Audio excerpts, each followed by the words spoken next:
Friends, மக்கள் திலகம் தொப்பி என்றால் அவருக்கு நிறைய பிடிக்கும். நிறைய தொப்பிகள், வகையான தொப்பிகள் எல்லாம் அவர் பயன்படுத்தியிருக்கிறார்.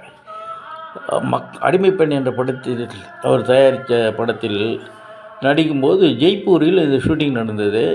அப்போது பயங்கரமாக குளிர் இருந்திருக்கிறது. இந்த வெள்ளை நிற தொப்பியும் சாஃப்டான இழைகள் கொண்ட இந்த வெள்ளை கலர் தொப்பியை அவர் வாங்கினார். அதை அந்த ஷூட்டிங் முடிகிற வரைக்கும் பயன்படுத்தி கொண்டிருந்தார். அதுவே அவருக்கு பழக்கமாகிவிட்டது. எந்த பொதுக்கூட்டத்திலும் மத்திய அரசு ஊழியர்கள், தேர்தல் பிரச்சாரங்கள் இதெல்லாம் இந்த தொப்பியுடன் தான் அவர் காணப்படுவார். இதுவே மக்களுக்கு நிரந்தர அடையாளமாக ஆகிவிட்டது. மக்கள் திலகம் என்றால் வெள்ளை தொப்பியும் கருப்பு கண்ணாடியும். அவர் மத்திய அரசு விழாக்களுக்கும் இதுதான், இந்த தொப்பியுடன் தான் காணப்படுவார். நேற்று நாளை படத்தில் அவர் விதவிதமான தொப்பிகளை அணிந்திருந்தார்.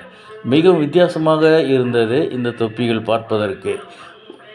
அதேபோல் அங்கே வருவது யாரோ அது வள்ளலின் தேரோ என்ற பாடலிலும் அவர் அழகழகான தொப்பிகளை பயன்படுத்தியிருப்பார். ஃப்ரெண்ட்ஸ், இந்த வீடியோ உங்களுக்கு பிடிச்சிருந்தால் லைக் பண்ணுங்கள், ஷேர் பண்ணுங்கள், சப்ஸ்கிரைப் பண்ணுங்கள். Thank you friends.